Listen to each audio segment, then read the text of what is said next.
We praise you because of what you are, Lord, sa ating mga kailangan. Yan sa siningagan namin ang pagpasalamat at hindi namin sa Panginoon. We are here to celebrate your greatness and your faithfulness in our lives. God sent His Son. They call Him Jesus. He came to love, heal, and redeem. He lived and died to buy my pardon, and He praised there to the Savior leads. And because He lives, I can praise tomorrow.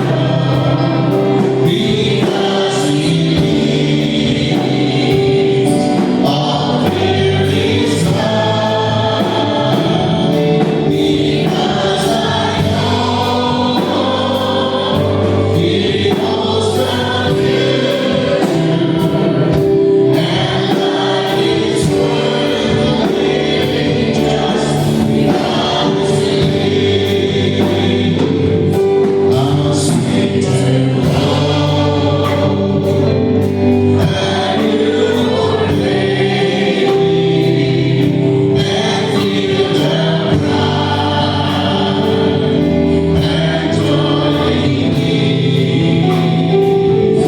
My greater sin than all assurance, this time and grace certain days, because He lives, because He lives, I can praise tomorrow. Because He lives, all fear is gone. Because I know He holds the future, and life is worth living just because He lives. I won't surrender. I'm my life's mine, not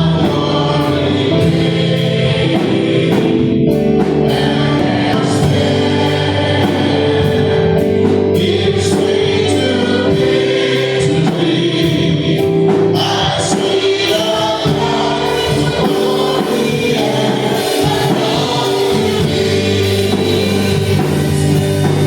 because He lives, I can praise tomorrow. Because He lives, all fear is gone. Because I know He holds the future, and life is worth living just because He lives. Because He lives, I can praise tomorrow. Because He lives, all fear is gone. Because I know He holds the future, and life is worth living just because He lives. And life is worth living just because He lives.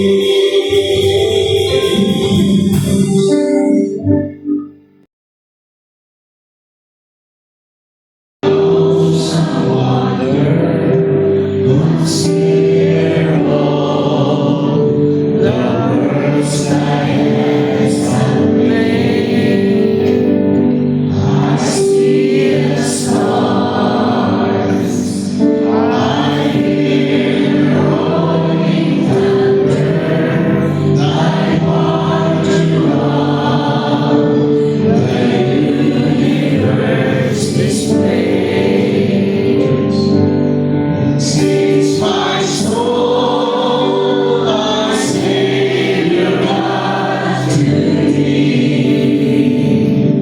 How great thou art, how great thou art.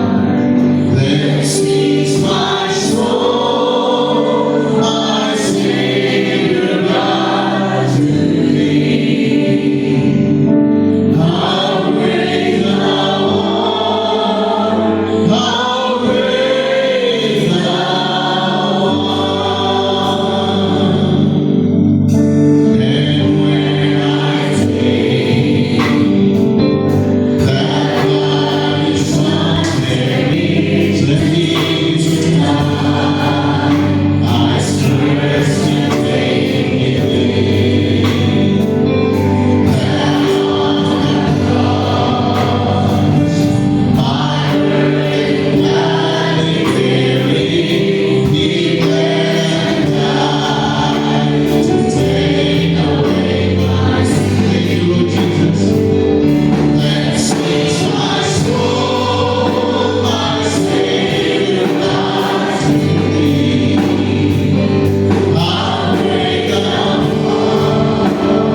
Sinsya lang ako kay namag mo naman ako sa lakon nga pagtindog diri kay tungod sa namagawa ko sa microphone ninyo magkakikigamay.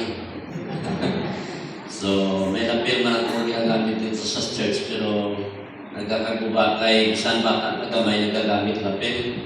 So, dapat lang din sila ko exclusive lang din sa kung sino ang authorizing. So, I praise and thank the Lord for this privilege na nakikupod ako sa inyo sa inyong Easter Sunday worship. So, paki-uhit ng imong katapat nila kag silinga siya na may agagit sa imo. Happy Easter Sunday. Mali pa yun na pag-memoral sa pagkabanaw sa aton nga Ginoo. So before ako maghatag sa message in behalf sa South Mindanao District, ipakilala naman ako sa inyong pastor diri, Pastor Pumer, nga bilang inyong SMS, nagpasalamat sa Ginoo sa pagdumala sa atong nabagong Ademes, Reverend Eduardo Tanyo. Nag-start kami sa among leadership sa South Mindanao District. Nag-start ang August last year, 2025. So, hindi naman naman pugan kay isang sa ato sa denominasyon, pagbago ang leader, may posibilidad na bago man ang kuha ko niya, mga appointed na mga bago. So, isa ako sa napilihan. And also, ginawa man ako, in-appoint man ako ni Bishop directly as consultant sa Tibuli District. So, ginawa niya ko ito ng consultant kay kita niyo man siguro nga daw dito man ako nag-bulig sa Tibuli tungkol sa PBS. So, praise God. Sa ministry nga ginatag sa Ginoo sa akon, mag 24 years na ako dira sa Nasi. Hoping and praying na mag-abot ko sa 60, mag-out na ako sa Nasi, maghalin ako sa simbahan, magpahuway na ako. Karon ang edad ko mag 55. So, 5 years na lang, almost 5 years, mag-out ako sa simbahan, kaya gusto ko na i-rest ang akong kaugalingon bilang isa ka pastor na nagka-pastor sa simbahan, kag magdawat na ako sa mga invitasyon kung may invitation sa amin. Kaya akong prayer na hindi ako gusto maging parehas sa mga pastor na bisan nagka-ugod-ugod na, nagka-pastor gyapon sa simbahan, just for the sake, kay tungod wala sang iban, wala pension, wala ARP, wala sang benefits, pastor lang yapon, magpastor lang yapon sa simbahan kay wala gid sang ginadawat.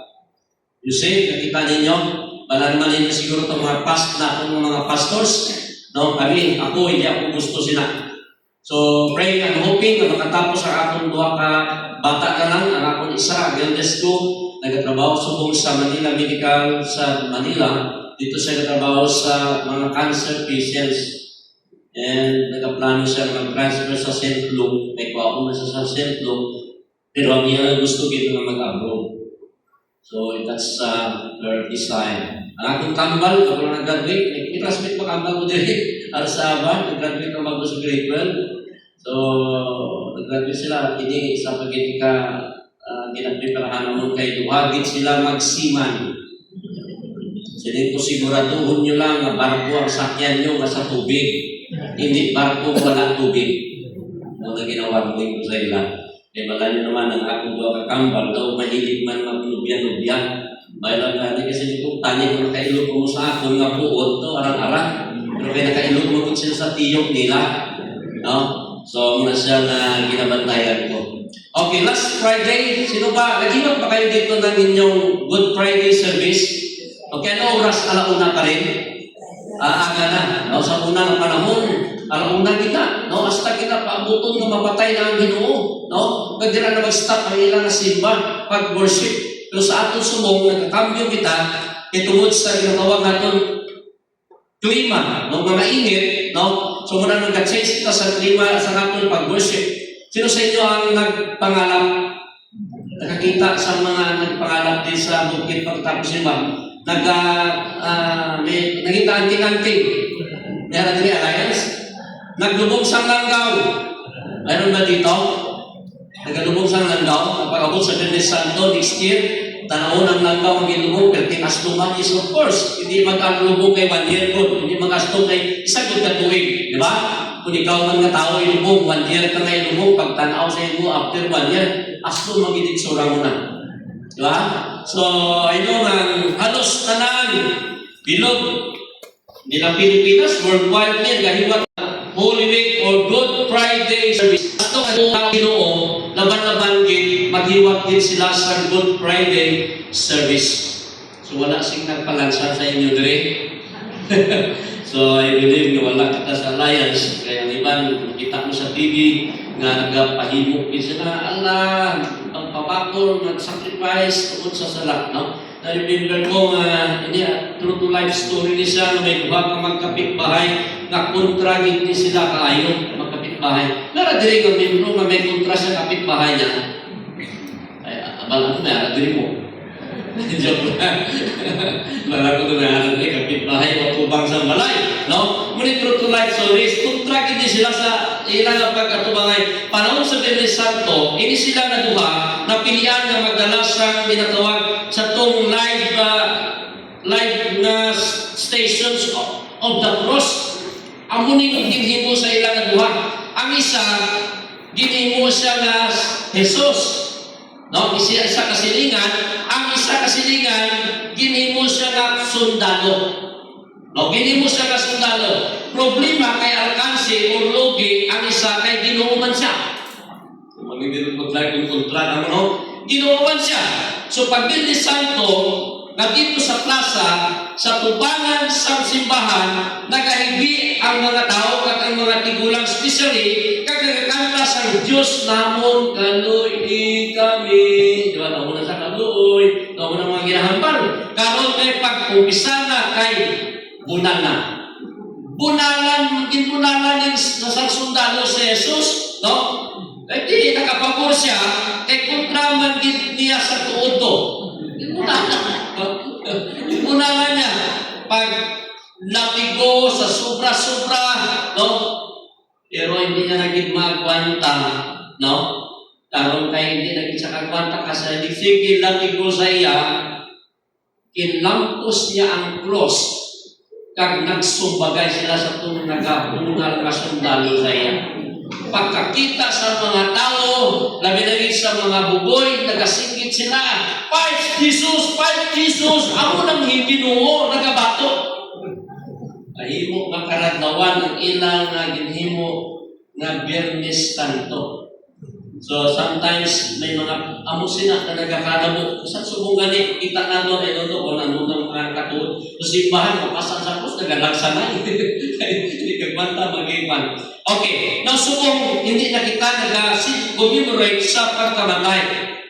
I know, and we know, nga after 3 days, ali na siya. Amen? Amo na niya sa tubangan naton. No? Ina-commemorate na naton ang iya nga pagkabanhaw. Okay? So, isa na siya makita naton sa ginatawag kung ano ang katuyuan sa God the Father sa panahon na ginpadala si Jesus Christ dili sa kalibutan. In order na sa purpose sila naton nga ang tanan ng mga katawhan kung pwede lang makaangkon sa ginatawag number 1, salvation o kaluwasan halin sa iya. Now, ibasa sa aton na ina ang malawig na teksto. Siguro ang nagabasa sa scripture, pero pasensya lang yun. Basta hindi ka muna na magbasa sa mataas, no? Mataas na text, no? Ano pa nyo siya, gina-shorten na lang. Pero gusto ko lang mabasa ko siya whole story. Kaya kung para aton naiintindihan sa message na po subong when it comes sa gina-celebrate natin the resurrection of our Lord Jesus Christ. Now, ibasa sa aton na ina ang 1 Corinthians chapter 15, verses 1 down to verse 22. So, dito kita mag-focus karon sa aton nga pag-commemorate sa pagkabanhaw sa aton nga Ginoo. So, bayapa kita pamangkot sa aton sa bunga why is the resurrection of Christ so important to the Christian faith? Bakit po ang pagkabanhaw sa aton nga Ginoo importante ini sa ginatawag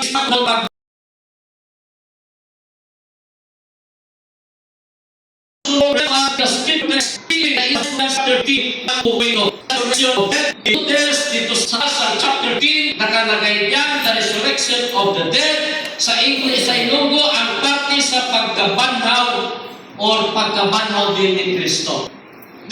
Ako yan ang story na ato makita sa sinulat ni Apostle Paul in 1 Corinthians chapter 15, down to verse 22. Now, mayroong lima lang na importanteng insight sa sinabi ko kayo na ipresenta o gusto ipaabot ni Apostle Paul sa ating mga Kristohanon diri sa Surala Alliance Church. By the way, kung magpadayon, sabihan mo yung katabi mo, hindi ka magtulog. Sabihan mo mabati sa pulong sa Ginoo. Once na natin ito ginahiwa, no? Eh dito sa Nasi, itamot niya po mga alliance dito matulog-tulog. Una magwalin dito, dami lang. Kag dami abi sa Nasi kay airport, pastor, comfort Indonesia, ako na domingo, comfort kinatulugan. No? Mga tulog-tulog, yung mga alliance ko siya natulog-tulog, no? Pero sa simbahan na natulog, no? Kaya iban gusto nila na makatulog na simba. Kaysa ila pala hindi katulog, kung na masimba sila ay para katulog. Okay, so number one, the important insights the Apostle Paul present to us in the scripture text in 1 Corinthians chapter 15, 1 to 22 is the resurrection of Christ is the gospel message. The resurrection of Christ is the gospel message. Makita po yan sa verse 1 down to verse 4. Anong ibig sabihin itong gospel message? Gospel message literally means good news. Ito po ang good news. Pag sabihin natin gospel message, good news po ito. Sa iba po nga sinabi sa salita ng Panginoon, glad tidings. Ang glad tidings is also a good news sa Ilonggo maayong balita. Amo na siya ang ibig sabihin ng gospel message. Paki-check na lang, tanawin na lang ninyo dila sa verse 1 down to verse 4. Pasensya lang po, Tagalog ako, Ilonggo tono, nasa dursa ko ng akong message. Kaya dito sa Nasi, sagol na ang tao dito. May tribo, may Tagalog, may Amerikano. Kung unang wali ko po sagol na himo na masaksak sinagol. No, pero palaan nyo naman, ang Ilonggo yung mag-Tagalog yan, magkuha kitang tulong na Ilonggo. So, katinagalog ko isa, may Tagalog pa kinatulong malalim na Tagalog. Kaya hindi nyo maintindihan, hindi nila maintindihan. Kasi ang Tagalog, Ilonggo na ginatagalog lang. Okay, so, it is because of the resurrection of Christ, we have good news. Amen? Amen. Palakpakan nato ng Ginoo. Tungkol lang sa pagkapanaw sa atong na Ginoo, mayroon tayong good news. We still proclaim good news. Padayon gyapon naton iproklamar ang maayong balita. We have a risen Savior. Mayroon tayong nabanhaw na manluluwas. Although we don't have a dead historical figure as our founder. Sa Ilonggo pa wala kita sa patay na founder na nagkakabilin sa lubnganan. Ang founder natong diri is the Lord Jesus Christ. Wala nagpabilin dito sa lubnganan. We don't have a dead religious leader as our leader. Wala kita sa patay na leader religyoso bilang atong leader. And we don't have a dead prophet as our inspiration. Wala kita sa napatay na propeta na ginahimo nga inspirasyon. We have a risen. We have a risen. We have a living. We have a Savior who is King, Lord, with all authority in heaven and in earth. Amen? Amen po ba? Yun talaga, no? Sabihin natin, mayroon tayong Ginoo nga nabanhaw ang siya, buhi siya, manluluwas natin. He is the King of Kings, Lord of Lords, and all authority binigay sa Kanya ng God the Father. Kaya nga sabihin natin, no other religion, no other faith stands or falls on the is one thing, the resurrection from the dead of each central person.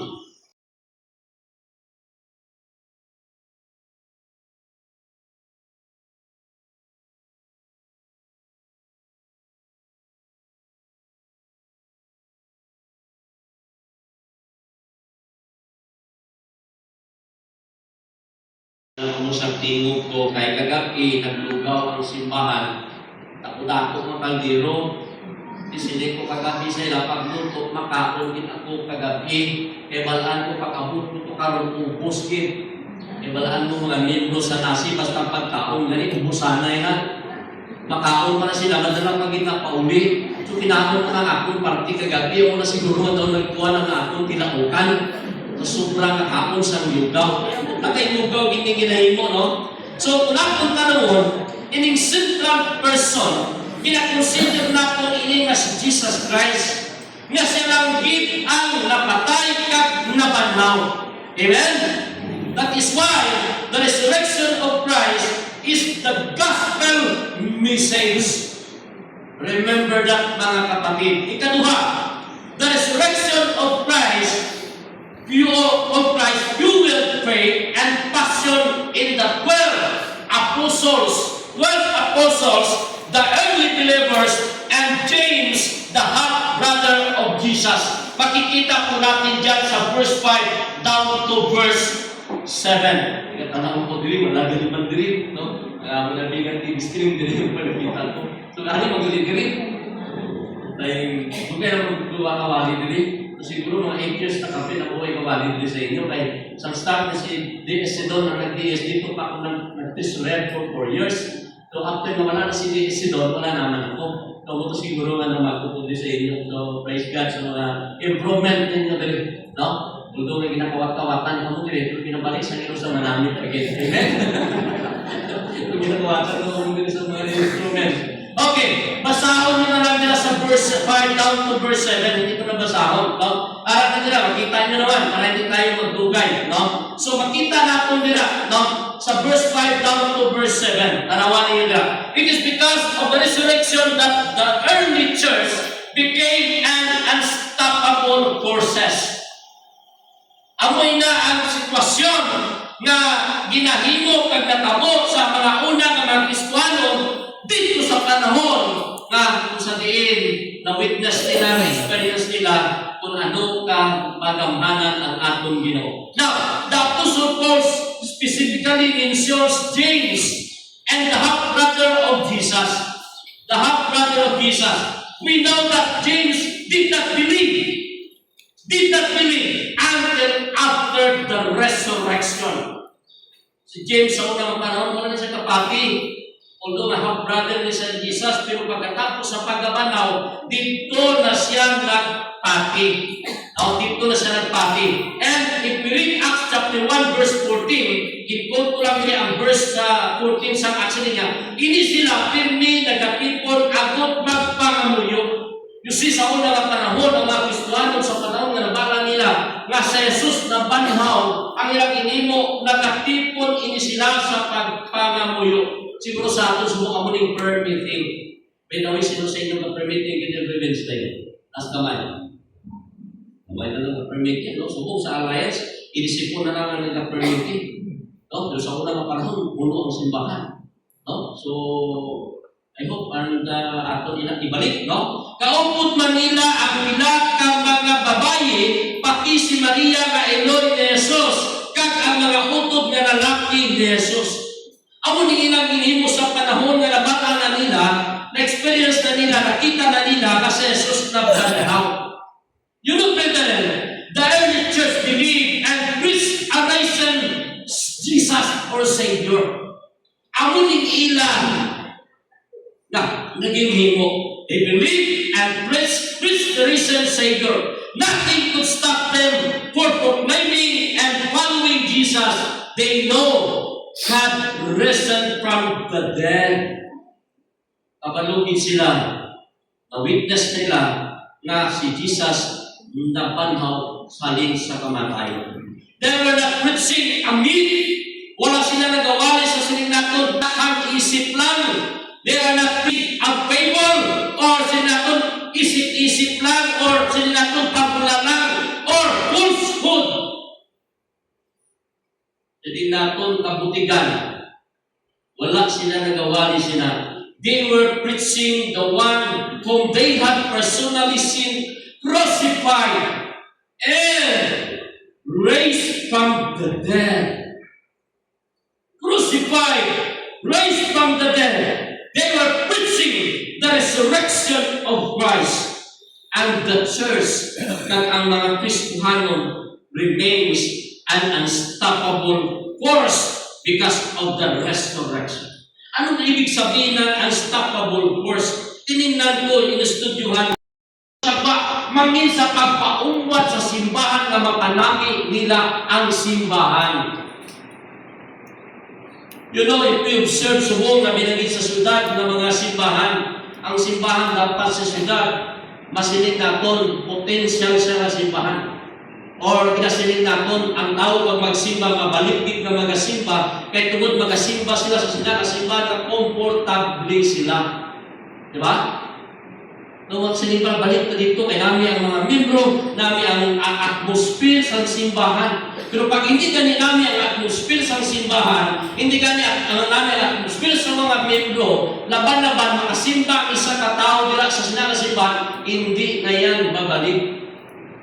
Kasi marami akong narinig yan eh. Pastor, kaya naman balik dito kayo. No, hindi man sila kakilala sa iyo dito. O sila lang. Pagwa, wala ng tao to, si kanya-kanya na lang to. No? Wala kung kaambal din sa inyo ha. Na may ibang simbahan subong siya. So, that's our sinikato. Come up sa realization. At kung gusto natin na ginatawag, i-bless sa Ginoo ang simbahan. Makita natin yung ginatawag, pagpakalagad sa mga kulto. Pagpagamit sa Ginoo. Ang una sinikato, sa simbahan, sa unang panahon ng mga Kristohano, nagpabilib na unstoppable force because of the resurrection. Ikatatlo, the third.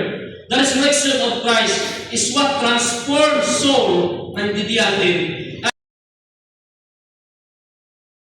The resurrection of Christ is what transforms soul. A man who once... Sila kasi dito palimutin. Meron nila sa nasing asawa, ginabo sa iya banang Bible, kasi kikasimba. Ginabo sa banang niya. Eh, kontra niya din ang pagtipid sa asawa niya sa Bible, kontra niya din.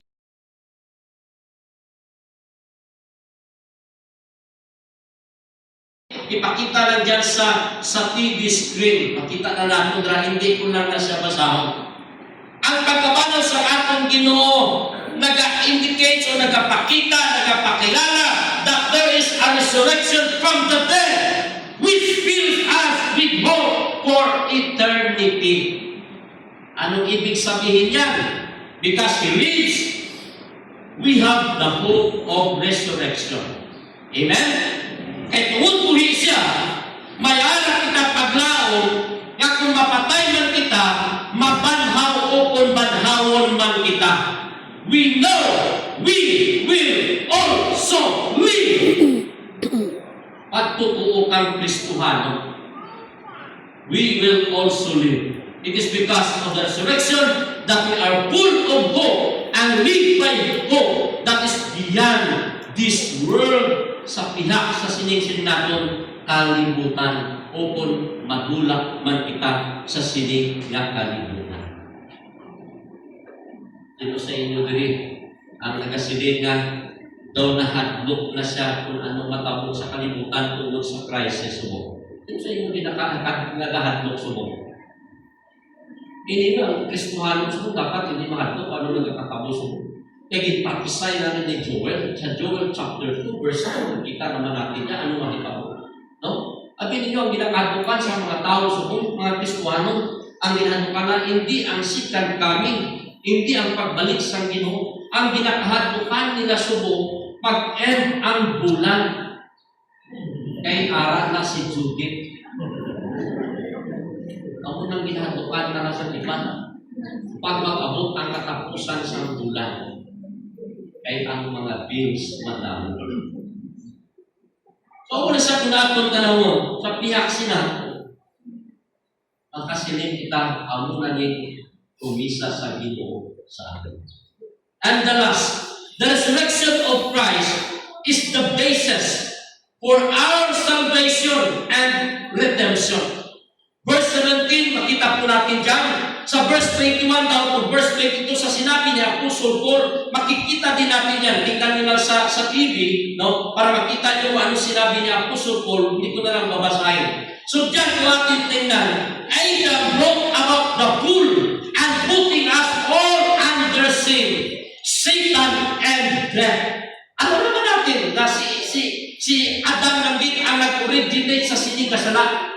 Nag-originate ang sala dito sa Garden of Eden sa panahon na si Adam nakasala bukod sa kay iba dira sa Ginoo. Kag pag-abot sa silinato nakasala si Adam, ang tanan nakasala na. For all have sinned and fall short of the glory of God. Kag sabihin natin hindi lang si Adam kasi ang original niyan nandyan din si Satan. Pagkatapos niyan, doon na dumating yung death, yung kamatayan. No? Pero hindi nagtatapos dyan. Christ came. Umarito si Jesus. Conquered sin, Satan and death, and handed over His triumph to us. Amo nang ginimo ni Kristo. In Him, we have salvation. In Him, we have redemption. And in Him, we have victory. Amen? Sa iya lang din natin ina makaplagan mga kapatid. No? Sa iya lang natin na mabatunan. No? Na sa iya lang, masiling natin, dira mo maangko ng kaluwasan. No? Ginredeem ka, gintubos ka, kag ang victory ara sa imo, nagiging victorious ka. Dahil po sa ginawa ni Jesus Christ. And you know, the cross, kapag palansang na dyan sa cross, disarm demonic forces and powers. Dito yan, natalo na ang gahong sa kaaway, ang gahong sa niya ng Diablo, tungod sa pagpalansang na dito sa cross na Calvary, and allowing Christians to live in triumph. Amo na taning mag-Christian ka na, hindi ka magsilipin, hindi ka lang pirmi. No? Luya, kundi pasik, abtik, madasigon. Kaya naman kay may Ginoo gali kita nga buhi, nga siyang naghatag sa ato sa ginatawag kadaugan. Kaya nang minsan sa ato, kung isa ka mag-Kristuhano, pagkamay na gani ang problema, affected na kita tayo. No? O itakabalo nga, Ginoo gali sila, naghatag na sa kadaugan sa ato. Hindi lang natin ina-acknowledge ang Panginoon sa buhay natin pag may problema. Pag may problema tayo, saan tayo?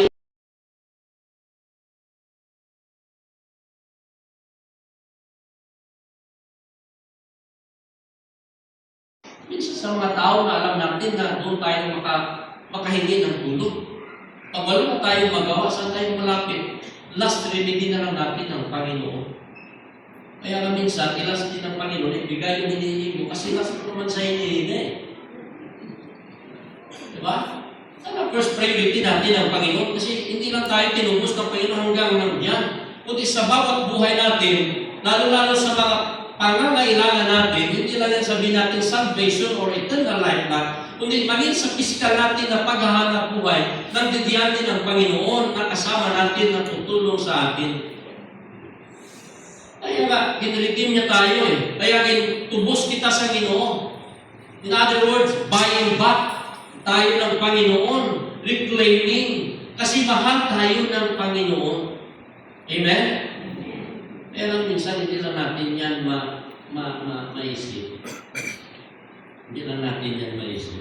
So, in conclusion mga kapatid, ng bigyan no. Brothers and sisters in Christ, ang muling pagkabuhay ni Jesus or Jesus rose from the dead ay may malalim na kahulugan at praktikal na aplikasyon sa buhay ng isang Kristiyano. Kasama ka na dyan.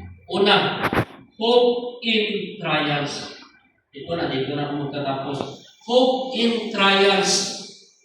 Anong sa ilong ko sila? Pag-asa sa tumasang pagtilaw. pag-asa sa tumasang pagtilaw. Ang pagkabuhay ni Jesus nagapasalig sa aton nga hindi katapusan sa kalibutan ang mga pagtilaw, kasakit kag kalisod o despair. Amati, bisan ano kabukat sa problema, kalisod, sa kwarta, sakit o kung kalisod sa pamilya, may pag-asa kita kay buhi ang Ginoo. Buhi ang Ginoo, ang kamatayon o kung kapirdiyan wala nagadaog sa aton. Amo ng isa naton kay sipon. Ikaduha, new life and victory over sin. Bago makabuhi kag tagumpay batok sa sala. Ano ang aplikasyon nito? Ang resurrection power, gahom sa pagkabuhay ay receive sa mga tumutuo, born again Christians na nagbibigay kakayahan sa napalikuran ang kasalanan at mabuhay ng banal. Hindi na kita ulikon sa sala. Remember that.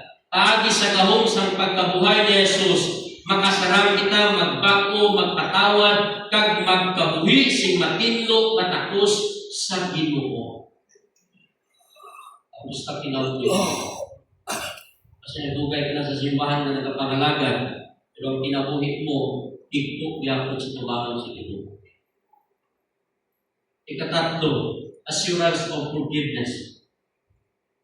Kasiguruhan sa kapatawaran.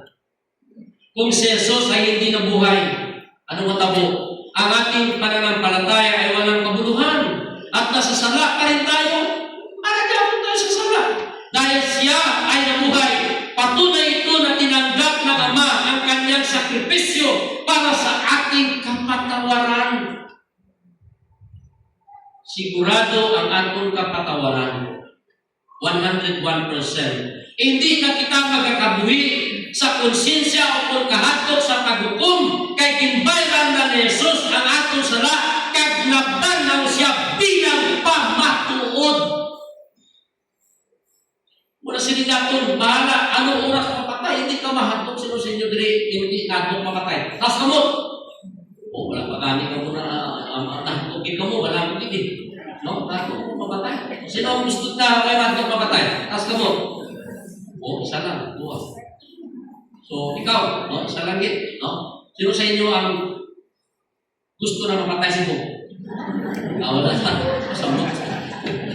Masambot na git, no? So, isa na sa kaapin kita na, no? Nga, ang kamatayan sa natong Ginoo, muna sinigatong nga sigurado din, assurance. Ang ikaapat, pagkabuhi ka may katuyuan, living with purpose or resurrection power. Ang mga Kristiyano ay tinatawag na mamuhay sa resurrection power. Resurrection power na nangahulugang gumawa ng mabuti, magmahal at maglingkod sa kapwa gaya ng ginawa ni Jesus. Ako na sinigay na ministry.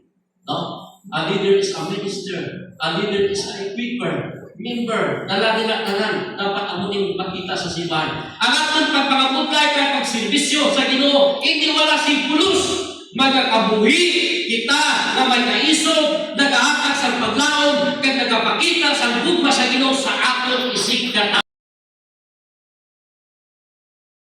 love sa dira ang mag-govern. Ang panglima, this is the last. Victory over fear of death. Pagkadaog bago sa kahadlok sa kamatayon. Ang muling pagkabuhay ni Jesus ay garantiya na ang mga sumasampalataya sa Kanya ay bubuhayin din sa huling araw. Ilang mga napatay na natin ng mga uto. Wala na kita nagkakahadlok sa kamatayan, kay kabalo kita na pagkatapos ng kamatayan, may kabuhi na wala si katapusan o eternal life o ang Ginoo. Amo ini ang promesa sa Ginoo kay buhi si Jesus. Amen? Amen. So we as Christians, kita ng mga Kristohano, dapat subong ibalik natin ang atong isip tungod kay nabuhi si Jesus o buhi si Jesus ang pamangkot sa imo. Ara na ba ang kinabuhi mo kay Jesus? Natugyan mo na ba ang kinabuhi mo kay Jesus? Amo ng pamangkin na dapat mo sa akin. Ginamit mo sa pagtinto. Pwede kita magkatinto sa mga kadalito. Inuun nato ng atong mga ulo, ipiyon nato ng atong mga ulo. At siguro sa iyong subong, ang atong na pagkumimurar sa pagkabanaw sa atong na Ginoo, isa ini ka reminder sa Ginoo, pagpahimundo. At the same time, pagrealisar mo sa imong kinabuhi. Ako na ang Ginoo, nagkari sa sining kalibutan, ginhalad niya ang iyang bukos na kinabuhi para ikaw luwason. Ang pamangkot, luwas ka na ba? May eternal life ka na ba? Kung ang tao may aral na eternal life, hindi siya mahandong mapatay. Kaya kinabuhi niya aral sa Ginoo. Kagang pag kinabuhi niya, always nagkapadayon na nagamadinaw. So sa iyong subok, kamusta ang pagpanginabuhi?